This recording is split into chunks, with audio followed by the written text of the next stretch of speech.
What do you know about trilogies? Well, all I know about movie trilogies is that in the third one, all bets are off. What would you do if a killer strikes on your movie set? What happens when a past secret is brought to light? How do you put together the clues to solve the case before you're next? What is up, Nerd Detectives? Welcome back to another episode of Nerds at Night. Shouts to everyone who keeps blowing up this channel. Y'all are truly the best fans, and it's because of y'all literally blasting all the comments that we are gathered here. So today, I'll be breaking down the third chapter of this epic franchise. If you find yourself dealing with an unexpected backstory and a preponderance of exposition, you are dealing with the concluding chapter of a trilogy. But instead of returning to Woodsboro, let's head to Hollywood and talk all about...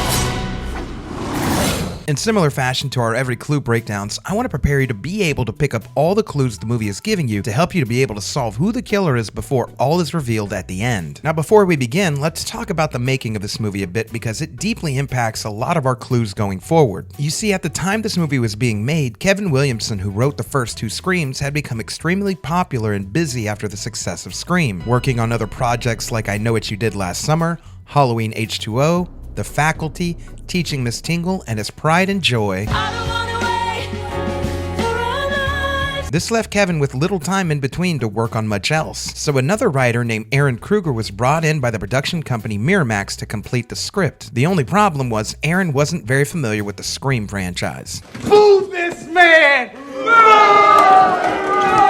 Additionally, on top of making this horror movie, the tragic event at Columbine High School occurred. At the time, this made production companies nervous about making violent movies given the real-life violence that had taken the lives of 15 students. Violence in cinema is a big deal right now, Roman. To top it all off, Neve Campbell, who played Sidney Prescott, was busy working on Drowning Mona in Party of Five, and that left her with a limited 3-week shooting schedule for Scream 3. All of these hurdles led to many rewritten potential paths the movie could go in, including potentially bringing Stu back. I actually was paid to be in Scream 3 and never had a chance to fulfill it. Additionally, these hurdles led to the movie starting to film without a fully written script. This meant that daily rewrites were prevalent and annoying for the cast. How the fuck are we supposed to learn our lines when there's a new script every 15 minutes? For this movie, those rewrites meant for a short while the idea of two killers was added to the script. This idea was abandoned by the time they got to the final act, but the rewrites and the idea of two killers is important to us for two reasons. First, because the daily rewrites created an issue in the movie where some clues were either rewritten with no closed loops or left on the cutting room floor. Second, even with the rewrites, the movie leaves glaring plot holes that could only be filled by the fact there must be two killers operating in this movie. So because the rewrites messed with the clues, I can honestly say this is the hardest case in front of us, but like always,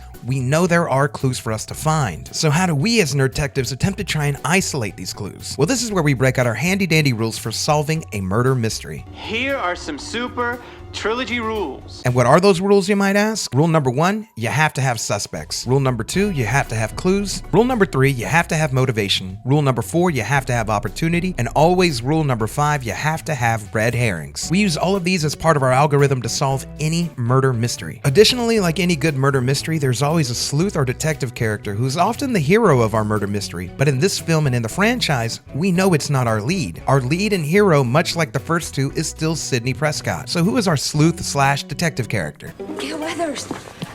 Oh my God, I have to tell you, after 2 films, I feel like I am in your mind. Well, that would explain my constant headaches. Walking away with the 3-peat win, this honor again goes to our favorite leading news reporter. Well, surprise, surprise.